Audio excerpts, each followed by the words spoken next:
In early 2024, Amazon Prime launched an enthralling web series by the name of Poer, which revolves around the Kerala Forest Department's efforts to tackle the elephant poaching crisis, which plagued the state in 2015. The series highlights the complexities, dangers, and corruption underlining the highly lucrative illegal ivory trade. One of the protagonists of the story, Alan Joseph, is based on one of India's leading conservationists, George Louis. In today's episode, I interview George, who recently was promoted to CEO of the Wildlife Trust of India. We talk about his love for snakes and beekeeping. He also talks about the state of the illegal wildlife trade in India and some of the projects which WTI has taken to counter it. I hope you do enjoy this episode, as I did a lot.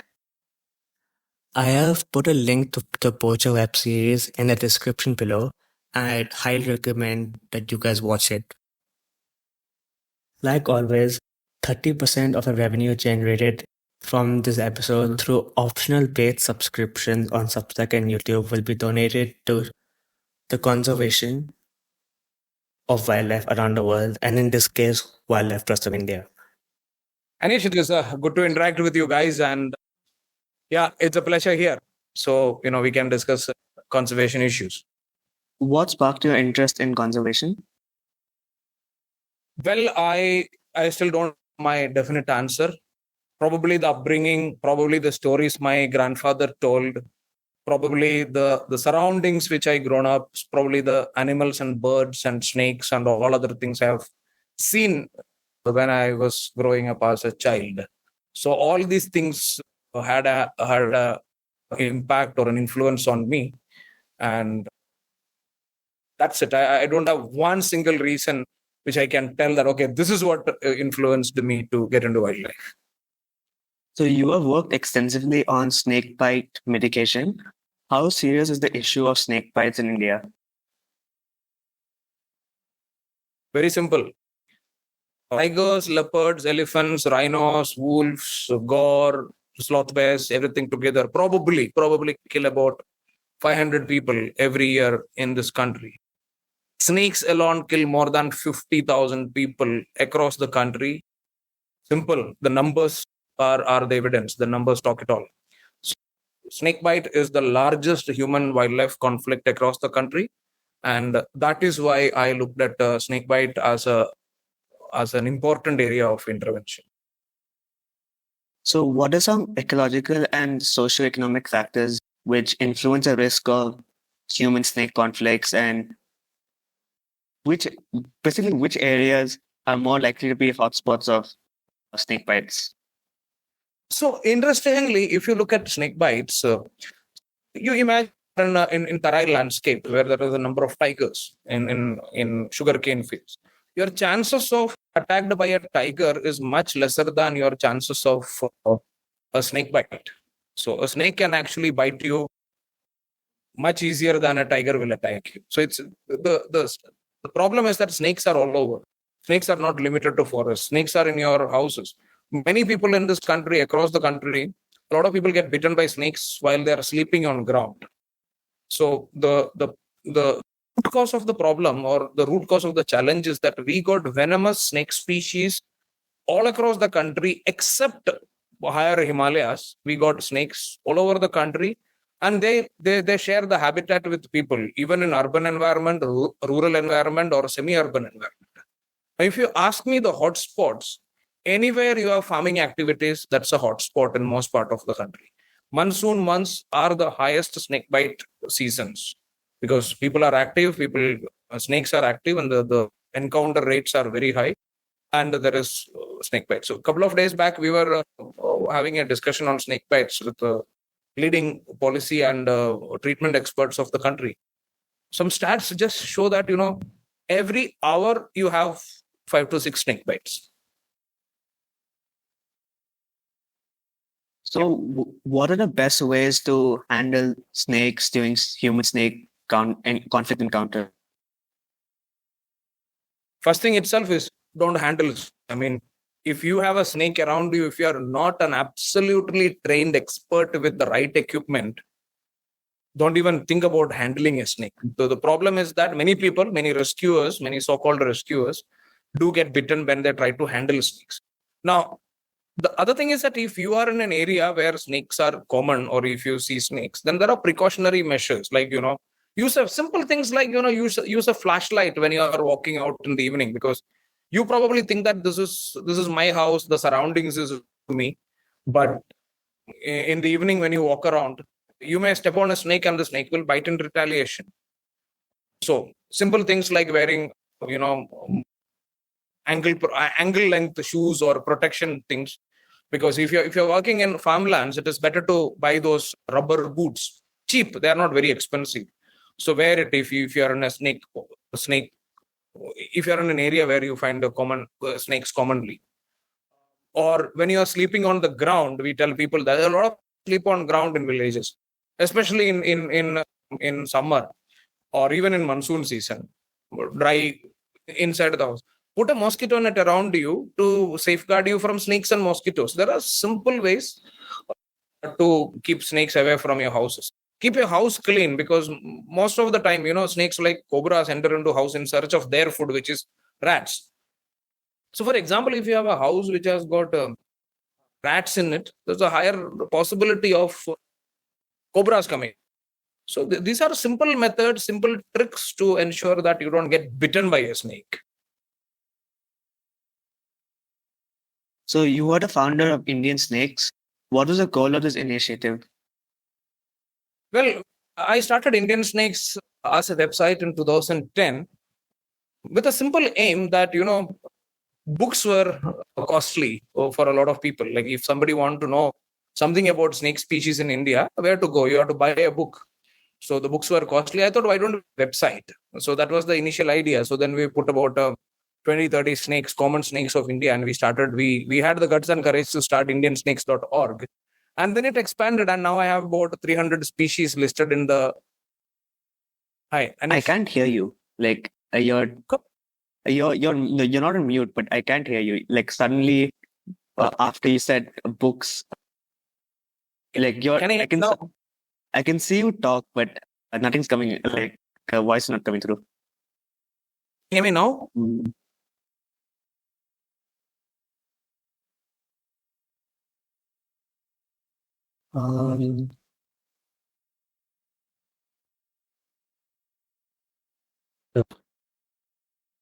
Checking. Can you hear me? I can hear you now. Okay. Yeah. So we can just start the question again, and I'll edit it. So you are the founder of IndiaSnakes. What is the goal of this initiative? I started IndiaSnakes in 2010 with an aim to, make a platform available for people to read more about snakes, because books were costly, and I thought I can, a website where people can come forward and they can just browse and read more about snakes, snake bites, and the related issues. So that was the idea. Then later in 2014-15, because when we started, there were no mobile apps. But then 2014-15, we started thinking about the mobile application. We came out with a mobile application in 2016. Then 2017, we made the mobile application into an interactive one. And now we have, in 2024, we have a mobile application which is both in Android and iOS with a lot of features. Like, people can take photographs of snakes and send it to us for identification. They can download materials. So, yeah. Can you tell us about the Snakes Emergency Research Program and a response to it? Yeah. So the Serpent application is a simple mobile application. So the idea behind it is that, if today's world, you can order grocery, you can find a taxi, you can book your tickets, everything you can do using a mobile application. So why not, in case if you are in an emergency situation, when you have a snake in question. So there are a few things the app can assist you in. You can find the nearest hospital using the app. We have about 3,000 hospitals listed in the mobile application which can treat snake bites. So it's easy. Find the nearest hospital to treat snake bite in case of an emergency. Or suppose if you found a snake in your backyard and you want to identify the snake, all you need to do is that to take a photograph. You don't need to go closer. You take a photograph where the snake is visible, send it to us. We are not using AI yet. We are using our trained experts to identify the snake and tell you that whether it is a venomous or non-venomous snake, so that you don't have to worry. In some cases, doctors are sending us photographs. It is not necessary that you need the photo of the to identify to decide the treatment methods.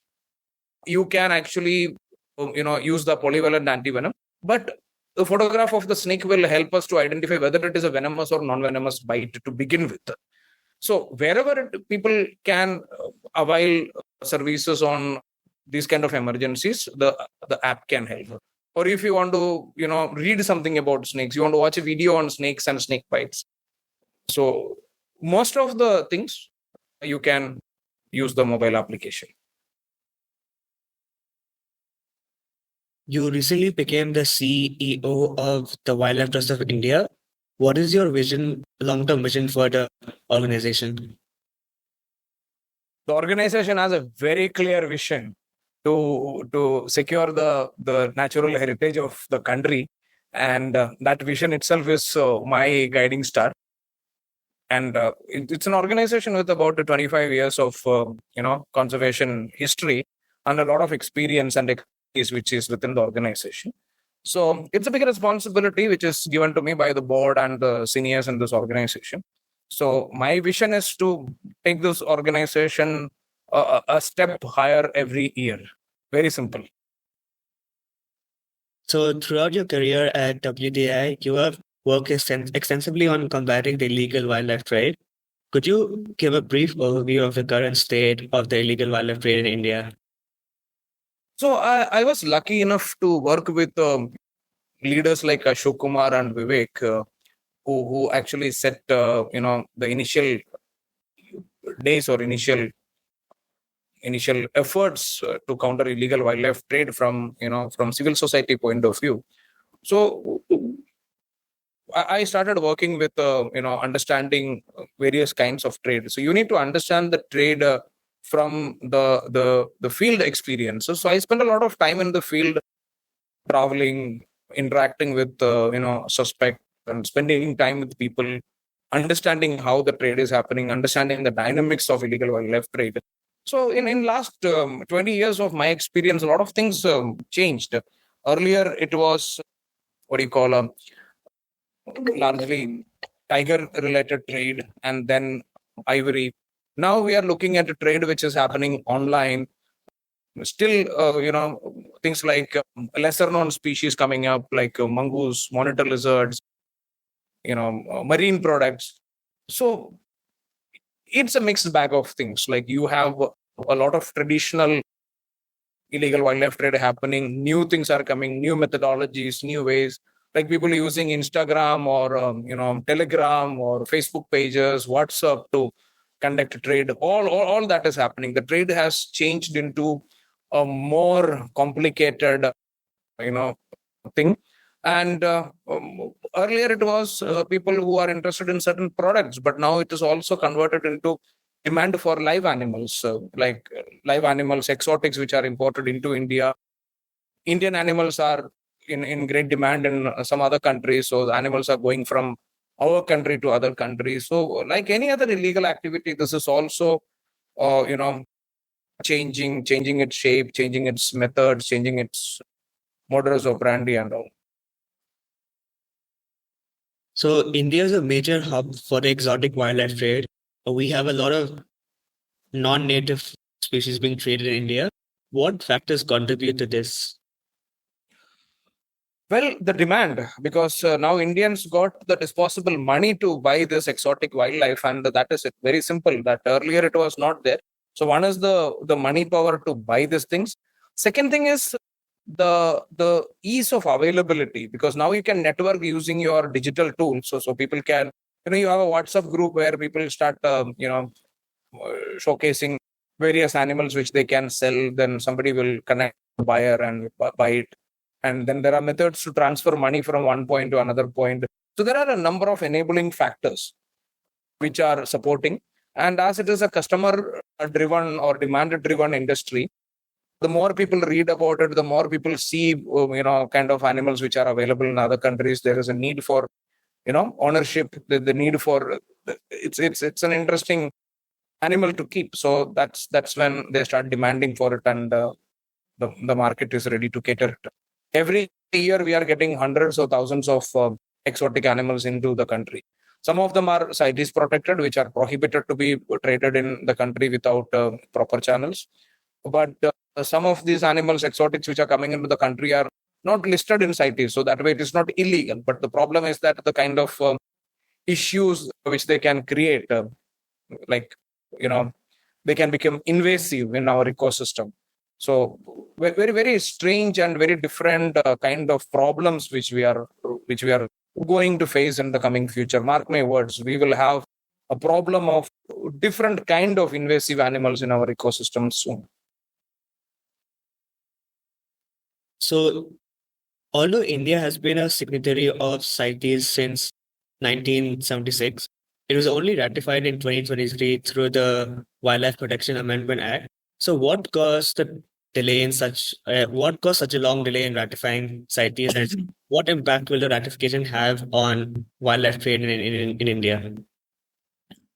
So, two things, advantage and disadvantage, I'll say.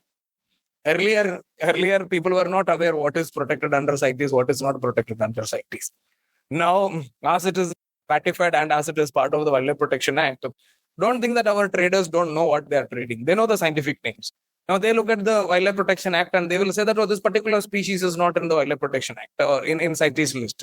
So there is a close-looking species which is in CITES list, but they'll buy the next available. So one thing is that it made people aware about what is protected, what is not protected. Second thing is it is also created at least now we know that if you have an exotic animal, you have to register it in e-Parivesh. There is some sort of a control also. So in both ways.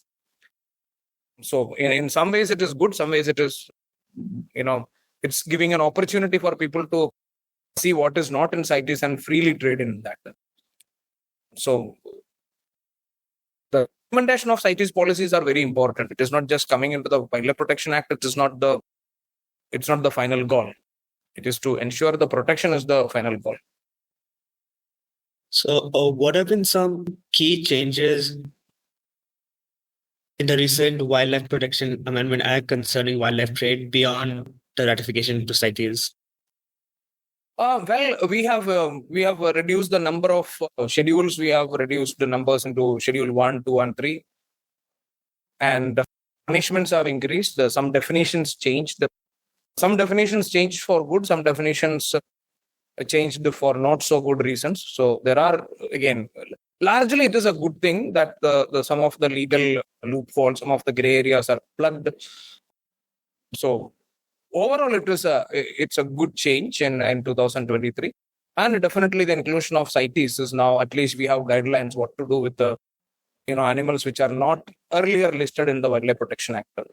So interestingly, the animals which are in CITES, it is known as CITES specimens, and the animals which are found in India are still classified as wild animals. So, what are some areas which India needs to improve in terms of wildlife trade policy? Very, very simple. If you really think about where we have to improvise, is that we have to improve our conviction rates. We detect wildlife crime across the country, but is it all converting into convictions?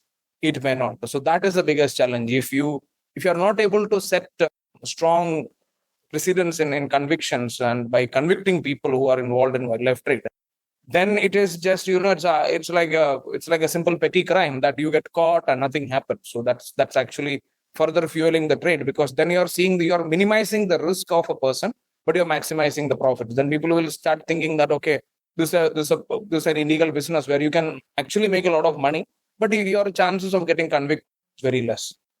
So we have to increase our convictions. We have to increase our documentation. We have to change our methods of investigation. We have to get into the intelligence-led operations and intelligence-driven procedures to prevent the trade from happening. Because unlike many other crimes, this is irreversible. That once we lose an animal, once we lost an animal, it is lost forever. So you cannot bring a tiger back when it is killed. So we have to look into mitigate crime before it happens. My next question is, how serious is the threat of wildlife cybercrime in India? Very much, because the cyber enable or the digital platforms wildlife crime is becoming a major challenge for us everywhere across the world, and India it is happening very much because a lot of people are using social media forms, and the anonymity which is provided by all these platforms, the ability to network, the ability to connect with one another, the availability of various wallets, payment methods, and transaction options available make illegal wildlife crime in India over internet as a very lucrative one. And it is also providing a platform for buyers to connect with sellers directly. So what we are seeing is that a lot of earlier intermediaries, the middlemen are now disappearing, and the people who are controlling the able to connect with their customers directly. And there are well established mechanisms like you can actually transport a bird from Delhi to Trivandrum in 3 days by road. So there are agents who will take up your consignment, and they will ensure that the animal is looked after. They're professional, they're experts, they know how to look after each of these animals, what are their needs. So they will give enough rest, they will give enough food, and then they will transport and they will deliver it at the location for a so the availability of such mechanisms and the ability to network using social media, it is making it very, very challenging, and it is opening up opportunities for people who are involved. And also it is creating difficulties for enforcement agencies who are using traditional methods to counter this trade. The National Wildlife Crime Control Bureau has initiated programs like WildNet, which resulted in the recovery and recovery of wildlife goods and arrest of suspects, but only one part. But there are a number of players out there who are doing this trade online. Can you briefly talk about some of the key programs WTI is conducting to combat the illegal wildlife trade? Combating illegal wildlife trade is something which is the key areas where we work. So we train frontline forest guards. That is where our work starts. We train frontline forest guards. We train them to detect crime. We train them to do records. We provide them legal assistance in courts. And we even last couple of years, we even started helping them with the systems. Like we developed a software system which is known as FOC to digitize the forest and wildlife crime, which is like a professional tool for them to manage the information regarding illegal wildlife trade. The procedures, the data, the information, everything can be in one platform. So we are helping them in such methods. So recently on Amazon Prime, a series came out called Poer. Would you like to talk about that a bit? That is the Poer series was based on an operation which was codenamed as Operation Shikar, where Wildlife Trust of India provided a lot of strategic, operational, individual assistance to the State Forest Department of Kerala, where multiple number of suspects and gangs who are involved in poaching of elephants, trafficking of ivory, and ivory carving sales. It was a national level syndicate or a network of syndicates which was investigated and busted. So it was one of the biggest wildlife crime related investigation which happened in the country, and the organization provided assistance to the State Forest Department. So that is a kind of featured in Poer. And all I can tell you is that whatever you see in Poer is 100% real. Maybe on a lighter note, I can say that we reduce the drama and we reduce the tensions to make it suitable for a global audience. Otherwise, that is it, and that is how it happens out there. So how can individuals contribute to WTI? Individuals can support us. We have a number of people. All this work which we are doing is supported by organizations, institutions, governments, and individuals. So anybody who would like to support a WTA can go to the website. They can go to some of our online fundraising platforms. They can choose the project of their choice and they can support. They can make a small donation, or they can associate with our various volunteering programs. There are many ways to touch with us WTA and associate with us, and be a friend in conservation to take our work forward, because it is the larger support base what is across the world, across the country, that is what is helping us to do these things. Beekeeping. So where did this interest come from, and what are the ecological benefits of beekeeping? Yeah, you already done a thorough search of me. That's probably I will definitely give to my grandfather, whom I was very close with, and my grandfather was a beekeeper. He retired as a school teacher, and we have our family is into plantation. So he in my earlier childhood memories, he was a beekeeper, so he had an extensive knowledge about bees. And as a child, I think I learned it from him, and then I nurtured it as something which was close to my heart. So that's how I slowly become a beekeeper, and I always kept that beekeeper hat, and still I do beekeeping, and I teach people also. So it is one thing, is it is an interesting hobby. It's one of the best stress busters that you can take a cup of coffee in the morning and go and watch your bees going in and out, and you can marvel at their ability to work. Like there are 10 to 15,000 bees in a colony, and they decide how many of them will go in the morning for foraging nectar or pollen, or how much pollen they need, how much nectar they need. And as we all know, it's an engineering. The combs are an engineering marvel. They have definite roles within the bee colony. They decide what they have to do. There are worker bees, there are drones, there is a queen. But if you if you try to understand a beehive, the way in which they function, that can be altogether another podcast. Like, starting from what cavity which they select to nest, like what is the site suitability for a colony to select a cavity, what is the size, what is the height from the ground, what is the probability of it to get wet during everything they calculate. And these are insects. They go, say about a dozen of them will go scout around and find a place, and they communicate. They come back to their swarmed colony and tell them that we found a place to stay. How they take this complicated decisions? What is a decision making hierarchy?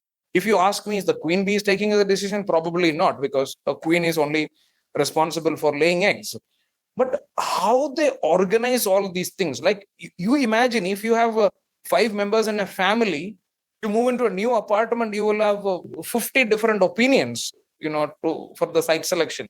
But here you're talking about 15,000 individuals who will stick to a decision, who will stick to a particular plan. They will go, they will nest, and you don't have to give them notices. How many of you will do what? They will maintain the temperature, they will build the comb, they will raise the brood, they will ensure that there is plenty of food available for the monsoon.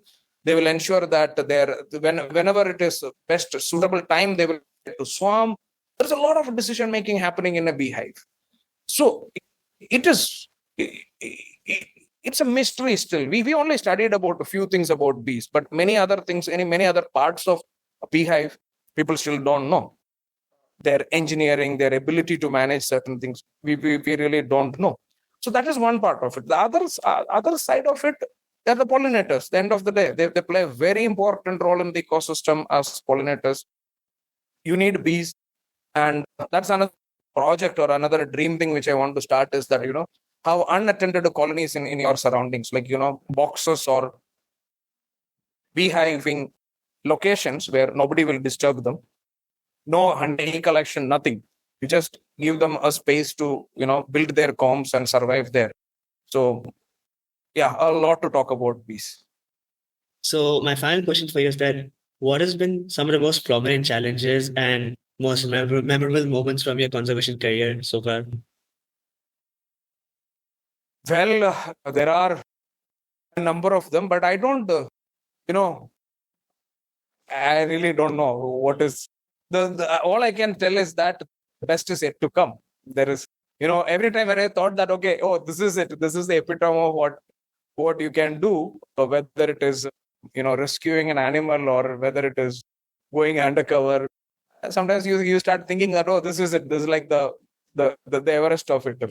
But then a few months later, weeks later, you will be thrown with a new challenge, and then you think that, okay, this is much better than the previous one. I think probably that is what keep me personally going, that the best is yet to come.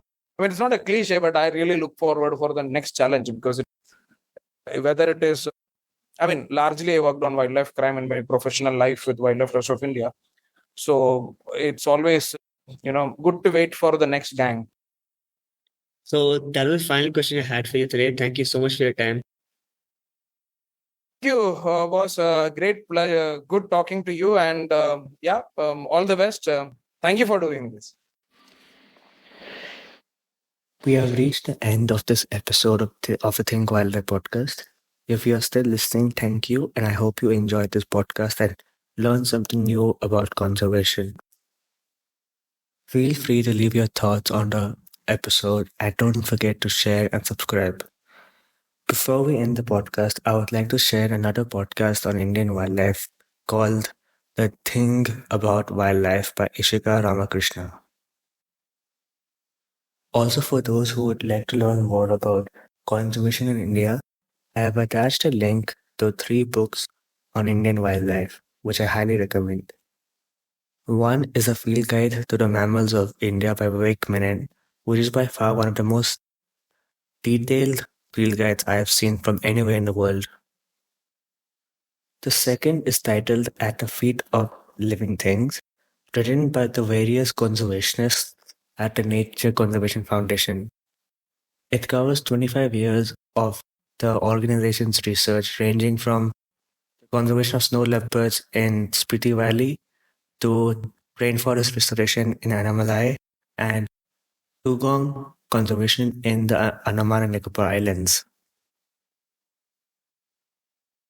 The final is a 4-part series by Mr. H.S. Babla, a former Indian Forest Service officer, which provides a very in-depth analysis of the state of India's conservation and the way forward. It covers species reintroduction, wildlife tourism, the forest rights, and poaching. He also talks about his time as an officer heading various conservation projects in Madhya Pradesh, ranging from the reintroduction of Barasinga and blackbuck to the gore and tackling the panna poaching crisis. And with that, we end this episode of Think Wildlife Podcast. Thank you once again.